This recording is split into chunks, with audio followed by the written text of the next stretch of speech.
नमस्कार, आप देख रहे हैं नेशन आप समाचार। मैं हूं आपके साथ शुभी शुक्ला। अब वक्त हो चला है शाम के बुलेटिन का।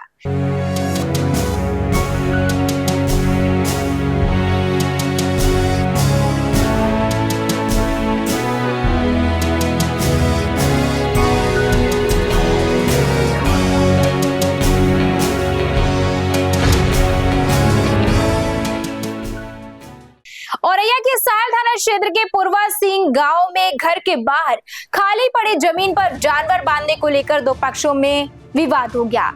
विवाद बढ़ने पर दोनों ओर से लाठी डंडे चलने की सूचना सामने आई है। घटना का वीडियो सोशल मीडिया पर वायरल हो रहा है। पुलिस ने मामले का संज्ञान लेते हुए दोनों पक्षों के खिलाफ मुकदमा दर्ज कर जांच शुरू कर दी है। घायलों को उपचार के लिए रेफर किया गया है। फर्रुखाबाद के कायमगंज कोतवाली क्षेत्र के प्रेमनगर में एक महिला का शव फांसी के फंदे से लटका मिला। सूचना पर पहुंची पुलिस ने मौके की जांच की और शव को पोस्टमार्टम के लिए भेज दिया। बताया जा रहा है कि महिला अपने परिवार के साथ घर पर रहती थी, जबकि उसका पति दिल्ली में मजदूरी करता है। पुलिस सभी पहलुओं की जांच कर रही है और पोस्टमार्टम रिपोर्ट का इंतजार किया जा रहा है। फर्रुखाबाद के नवाबगंज थाना क्षेत्र में देर रात आई आंधी के दौरान एक मकान की दीवार गिर गई। दीवार के पास चारपाई पर सो रहे बुजुर्ग उसके नीचे दब गए। परिजनों ने तत्काल अस्पताल लेकर पहुंचे, जहां डॉक्टरों ने उन्हें मृत घोषित कर दिया। घटना के बाद परिवार में शोक का माहौल है। प्रशासन ने मामले की जानकारी लेकर आवश्यक कार्यवाही शुरू कर दी है। पिता का नाम? संतराम। कहाँ के रहने वाले? रायपुर। अच्छा, ये घटना हुई है, ये कौन है आपके पिताजी? कैसे क्या ये सब हुआ? ये आंधी के झोंके से गिरी है। कौन फिर क्या हुआ? डेड हो गई। ललितपुर शहर के सदर कोतवाली क्षेत्र में स्थित एक टायर शोरूम में भीषण आग लग गई। आग बुझाने के लिए फायर ब्रिगेड की कई टीमें मौके पर पहुंची। आग पर काबू पाने के प्रयास में जेसीबी की मदद से दीवार भी तोड़ी गई है। प्रारंभिक जानकारी के अनुसार शोरूम को भारी नुकसान हुआ है। आग लगने के कारणों की जांच की जा रही है। झांसी के चिरगांव थाना क्षेत्र में स्थित एक ढाबे पर मारपीट का वीडियो सोशल मीडिया पर वायरल हो रहा है। वीडियो में कुछ लोगों के बीच विवाद और हाथापाई दिखाई दे रही है। घटना कब की है, इसकी स्वतंत्र पुष्टि अभी नहीं हो सकी है। पुलिस ने वायरल वीडियो का संज्ञान लेते हुए संबंधित लोगों की पहचान और मामले की जांच शुरू कर दी है। औरैया में जिला सड़क सुरक्षा समिति की बैठक आयोजित की गई, जिसमें सड़क दुर्घटनाओं की रोकथाम पर चर्चा हुई। डीएम और एसपी ने अधिकारियों के साथ ब्लैक स्पॉट का निरीक्षण किया और यातायात व्यवस्था, सड़क की स्थिति तथा सुरक्षा उपायों की समीक्षा की। संबंधित विभागों को आवश्यक सुधारात्मक कदम उठाने के निर्देश दिए गए ताकि सड़क हादसों में कमी लाई जा सके। झांसी में बीएड संयुक्त प्रवेश पत्र 2026 को शांतिपूर्ण और निष्पक्ष ढंग से संपन्न कराने के लिए प्रशासन और पुलिस ने व्यापक तैयारियां की। वरिष्ठ पुलिस अधीक्षक ने परीक्षा केंद्रों का निरीक्षण किया और सुरक्षा व्यवस्थाओं का जायजा लिया। Integrated command and control centre के माध्यम से परीक्षा गतिविधियों पर नजर रखी गई। सभी केंद्रों पर पर्याप्त पुलिस बल तैनात किया गया था। सर, आज बीएड प्रवेश परीक्षा है झांसी में, कितने सेंटर्स पे सर फोर्स तैनात है और क्या व्यवस्था है?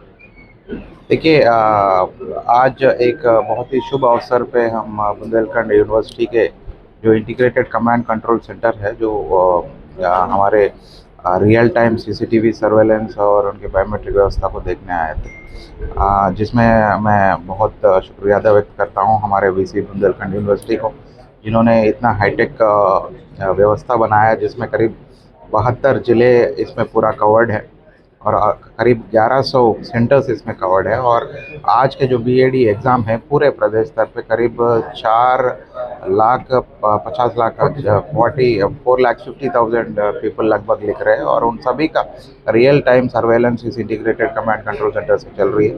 फिलहाल मैंने यहाँ की व्यवस्था, यहाँ की एजेंसी से भी बात किया। 4 प्रोलॉन्ग टेक्नोलॉजी यूज़ कर रहे हैं, जिसमें फास्ट पेस्ड स्कैनर्स भी है, रियल टाइम कैमरास भी है and almost 150 body on camera भी दिया हुआ है, जिससे रियल टाइम चेकिंग भी की जा सके। और ये बेस्ड सर्वेलेंस है, जहाँ पर किसी का भी मूवमेंट हो सकती है उसको भी देखा जा रहा है। एंड ये सारे बायोमेट्रिक व्यवस्था वगैरह मतलब हाईटेक है। And I congratulate the entire team of Bundelkhand university, जिन्होंने इतनी अच्छी व्यवस्था पूरी प्रदेश के लिए बनाया है। और बाकी जो आपने पूछा है, परीक्षा अच्छे चल रहा है। झांसी में भी 12 सेंटर्स में चल रहा है और हर जगह पे फोर्स सतर्क है और तत्परता से हम काम कर रहे हैं और सकुशल संपर्क करा रहे हैं। औरैया के दिबियापुर क्षेत्र में भाजपा कार्यकर्ताओं ने प्रधानमंत्री के मन की बात कार्यक्रम को सामूहिक रूप से सुना। कार्यक्रम में क्षेत्रीय अध्यक्ष प्रकाश पाल सहित कई पदाधिकारी मौजूद रहे। इस दौरान संगठन की मजबूती और सरकारी योजनाओं को लोगों तक पहुंचाने पर चर्चा की गई। नेताओं ने कार्यकर्ताओं से बूथ स्तर पर सक्रियता बढ़ाने और जनसंपर्क मजबूत करने का आह्वान किया। देखिए, मोदी जी और योगी जी की सरकार में पहले 1 डिस्ट्रिक्ट 1 माफिया होता था, 1 डिस्ट्रिक्ट 1 मेडिकल कॉलेज हो रहा है, सभी जगह पहुंच रहा है। मेडिकल कॉलेज बन रहे हैं, डॉक्टर तैयार होंगे, मेडिकल की सीटें बढ़ी हैं, सुविधाएं बढ़ने का क्रम क्रमशः लगातार जारी है। जो सुविधाएं नहीं हैं सरकार जरूर उन विषयों में होगी। अभी कानपुर जाना पड़ता होगा। सारे रोगों का इलाज कैसे औरैया में हो, मैं भी सरकार से यही कहूँगा। और धीरे धीरे मुझे लगता है कि कुछ ही दिनों में आप देखेंगे सारी सुविधाएं यहाँ भी उपलब्ध होंगी। सर, विपक्ष का आरोप है, वही देखा जाए राहुल गांधी और अखिलेश जी का, कि वन माफिया 1 डिस्ट्रिक्ट में लगातार जात देख के इनकाउंटर हो रहे, जात देख के मुकदमा लगाया जा रहा है, जात देख के बुलडोजर चल रहा है, उस पर क्या कहेंगे? देखिए, कोई जाति नहीं, अपराधियों की कोई नहीं। जो भी अपराध करेगा, किसी भी है, क्या करें कि कोई समुदाय के लोग ज़्यादा अपराध करते हैं और मारे जा रहे हैं, तो उसमें क्या करते हैं? तुम अपराध छोड़ दें, उनका इनकाउंटर नहीं होगा। संगठन की मजबूती के लिए भाजपा क्या प्रमुख कार्य कर रही जनपद में? भारतीय जनता पार्टी बूथ आधारित और कैडर बेस्ड संरचना पर काम करती है। और इस माह से भारतीय जनता पार्टी ने प्रथम पखवाड़े में अपनी सभी जिला बैठकें किया है, पहले सप्ताह में मंडल बैठक किया है, और मन की बात हर रविवार, आखिरी रविवार को होती है। उससे पहले शक्ति केंद्र की बैठक, और आज पूरे प्रदेश में और पूरे देश में भारतीय जनता पार्टी मन की बात सुनने के बाद बूथ की बैठकें कर रही है।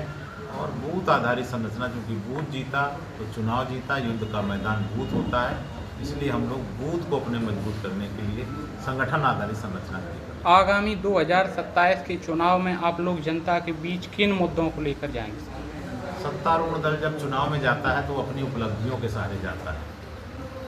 मोदी सरकार की और योगी सरकार की शानदार उपलब्धियां हैं, हम उन्हीं को लेकर हमने अंतर्राष्ट्रीय स्तर से लेकर और ग्राम स्तर तक सभी ज़रूरतमंद लोगों के यहाँ शौचालय, सभी के पक्के आवास, सभी को इलाज की सुविधा, सभी को अनाज की सुविधा, सभी किसानों को किसान सम्मान निधि, ज़रूरतमंद कारीगरों के लिए प्रधानमंत्री स्वनिधि योजना, ऐसी छोटी छोटी योजनाओं से लेकर roadways, highways, medical college, Airways, ऐसी सारी चीज़ें। अपनी सुरक्षा के मामले में आपने देखा होगा कि भारत में 2014 से पहले अगर कहीं आप जाते थे तो हर भीड़ भाड़ वाले स्थान पर, रेलवे स्टेशन, बस अड्डे पर एक सायरन परमानेंट बजता रहता था कि किसी संदिग्ध वस्तु को न छुए, बम हो सकता है। 2014 के बाद आतंकवाद की घटनाएं नियंत्रित हुई हैं। अगर पाकिस्तान प्रायोजित आतंकवाद उरी में घटना करता है तो सर्जिकल स्ट्राइक, पुलवामा में करता है तो एयर स्ट्राइक, और अगर पहलगाम में दुस्साहस करते हैं हमारे 26 बहनों के, उनके पतियों के सामने अगर मारकर सिंदूर उजाड़ते हैं, तो ऑपरेशन सिंदूर चलाकर 9 आतंकवादी अड्डे और सभी उनके 11 एयरबेस ध्वस्त करके 3.5 दिन में पाकिस्तान को ध्वस्त किया है अपने स्वदेशी हथियारों से, ब्रह्मोस, आकाश, तेजस। तो हम रक्षा क्षेत्र में हुए हैं, चंद्रमा के दक्षिणी ध्रुव पर जहां दुनिया का आज तक कोई देश नहीं पहुंचा, वहां पहुंचे। अटल सेतु सब। ललितपुर शहर में अवैध कच्ची शराब की बिक्री की शिकायतों के बीच पुलिस और आबकारी विभाग ने कार्यवाही शुरू कर दी है। सदर कोतवाली क्षेत्र के एक महिला को कथित रूप से कच्ची शराब बेचने के आरोप में गिरफ्तार किया गया है। प्रशासन का कहना है कि विभिन्न स्थानों पर निगरानी बढ़ाई गई है और अवैध शराब कारोबार के खिलाफ अभियान लगातार जारी है। औरैया के ककोर स्थित समाजवादी पार्टी कार्यालय में लोकमाता अहिल्याबाई होलकर की जयंती मनाई गई। कार्यक्रम में नेताओं और कार्यकर्ताओं ने उनके चित्र पर पुष्प अर्पित कर श्रद्धांजलि दी। वक्ताओं ने अहिल्याबाई के प्रशासनिक कौशल, न्यायप्रियता और जन कल्याणकारी कार्यों का उल्लेख किया। युवाओं से उनके आदर्शों को अपनाने और समाज हित में कार्य करने का संदेश दिया। अमेठी के जामू थाना क्षेत्र में एक सड़क दुर्घटना में एक युवक की मौत हो गई, जबकि दूसरा गंभीर रूप से घायल हो गया। जानकारी के अनुसार बाइक और ई रिक्शा की टक्कर के बाद दोनों युवक सड़क पर गिर पड़े। घायल को प्राथमिक उपचार के बाद जिला अस्पताल रेफर किया गया। पुलिस ने शव को कब्जे में लेकर आवश्यक कानूनी प्रक्रिया शुरू कर दी है। सिद्धार्थनगर जिले की शोहरतगढ़ पुलिस और सर्विलांस टीम ने चोरी के एक मामले का खुलासा करने का दावा किया है।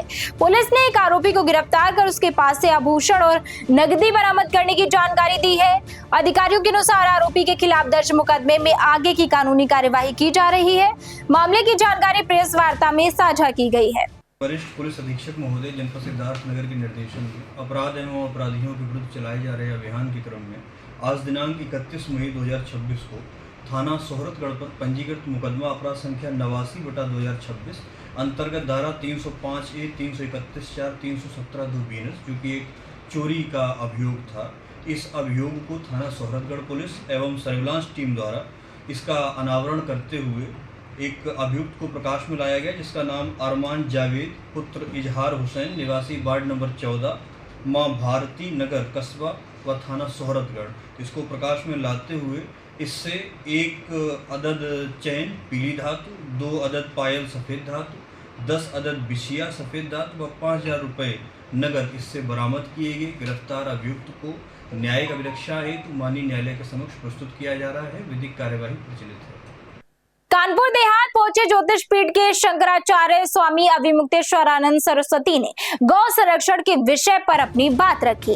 उन्होंने कहा कि गौवंश की सुरक्षा और देखभाल को प्राथमिकता मिलनी चाहिए तथा इस मुद्दे पर गंभीर प्रयास जरूरी है। अपने संबोधन में उन्होंने सरकारों की नीतियों और व्यवस्थाओं पर सवाल उठाए। उनके बयान के बाद राजनीतिक और समाजवादी स्तर पर चर्चाएं तेज हो गई हैं। यही है कि जब हम गाय को माता कहते हैं तो हमारा वोट लेकर के बनी सरकार गाय को पशु किस आधार पर कहती है? क्या वो हमारे साथ न्याय कर रही है? हमारा वोट लेने के लिए आ जाते हैं और हमारी भावना की रक्षा नहीं करते हैं। हम गाय को पशु कहना गाय का अपमान समझते हैं और गाय का ही नहीं अपना खुद का भी अपमान समझते हैं कि हमारी माता को पशु कहा जा रहा है। इसलिए हमने कहा है कि जो हमारी माता को माता कह सके वही हमारे सामने आए, नहीं तो ना आए। बात यह है कि राजनीति जो लोग कह रहे हैं उनके दिमाग में विकृति आ चुकी है, क्योंकि अपनी जो आस्था का केंद्र है, अपनी जो भावना का केंद्र है, अपने जो धर्म संस्कृति का केंद्र है गाय, उसकी रक्षा की आवाज उठाना ये कब से राजनीति हो गई इस देश में? अपनी माँ की रक्षा करना राजनीति है? पूछो उन लोगों से जिन्होंने आपको ये प्रश्न सिखा करके भेजा है। क्या अपनी माँ की रक्षा करना राजनीति होती है? और अगर राजनीति होती है तो तब हम स्वीकार करते हैं कि हम राजनीति कर रहे हैं, लेकिन ये राजनीति नहीं है। अपनी माँ की रक्षा हर बेटा बेटी का कर्तव्य है।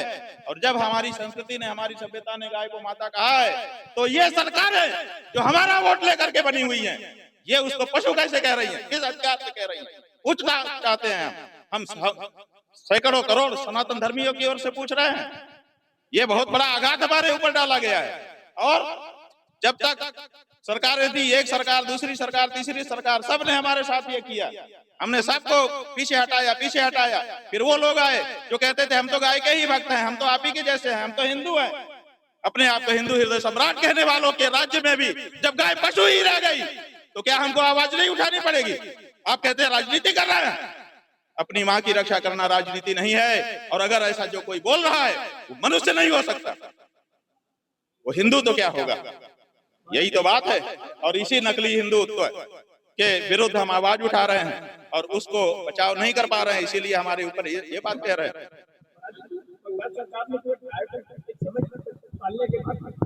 अरे भाई, बंगाल सरकार समझ में आ गया ना क्या हिंदुत्व है। 14 साल तक मांझी और 14 साल के बाद सब्जी भाजी, ये कोई आस्था होती है? आपकी माँ बूढ़ी हो जाएगी तो आप कहेंगे कि अब काटा जा सकता है इसको? खबरदार शुभेंदु अधिकारी, तुमने जो ये निर्णय लिया है, एक तरफ गाय को माता भी कहते हो और एक तरफ उसको कहते हो कि 14 साल के बाद काट सकते हो। या तो माता मत कहो। पुरानी सरकारों ने माता नहीं कहा था पशु कहा था, तुम भी कहो कि हम गाय को पशु मानते हैं, उसके बाद तुम्हारा दोष जो है थोड़ा कम हो जाएगा। लेकिन तुम माता कहते हो और उसके बाद कहते हो कि 14 साल के बाद काट लेंगे, ये हमारे हृदय पे बहुत बड़ी चोट करता है और इसको हम अस्वीकार करते हैं, सारी सनातन धर्मी जनता की ओर से अस्वीकार करते हैं। जा ही रहे हैं, 150 जाके आगे निरंतर बढ़ रहे हैं। जनता से हमारी अपील है कि जो लोग गाय को माता नहीं मान सकते वो आप वाले नहीं हैं। आप अगर गाय को माता मानते हो तो जो लोग गाय को माता मानते हैं वही आपके हैं। जो गाय को पशु मानते हैं वो आपसे इतर हैं, आप उनसे दूरी बना लो। गौ हत्यारों से या गौ हत्या का समर्थन करने वालों से या गौ हत्या का समर्थन करने वालों से साठ-गांठ लेन देन करने वालों से दूरी बनाओ, ये हम कहना चाहते हैं। ये अगले चुनाव का यही असली मुद्दा है। इसी मुद्दे पे अब देश का हिंदू बिजली, पानी, सड़क, नाले, पनाली, पुल सब का राजनीतिकरण हो चुका, सब पे वोट दे चुका। अब की बार हिंदू समुदाय ने तय किया है कि गौ माता की रक्षा, उनके प्राण और प्रतिष्ठा की रक्षा के लिए वोट होगा। तो अगला चुनाव इसी मुद्दे पे लड़ा जाएगा। खबरों का सिलसिला यूं ही जारी रहेगा, तब तक के लिए हमारे साथ जुड़े रहिए और देखते रहिए नेशन आप समाचार।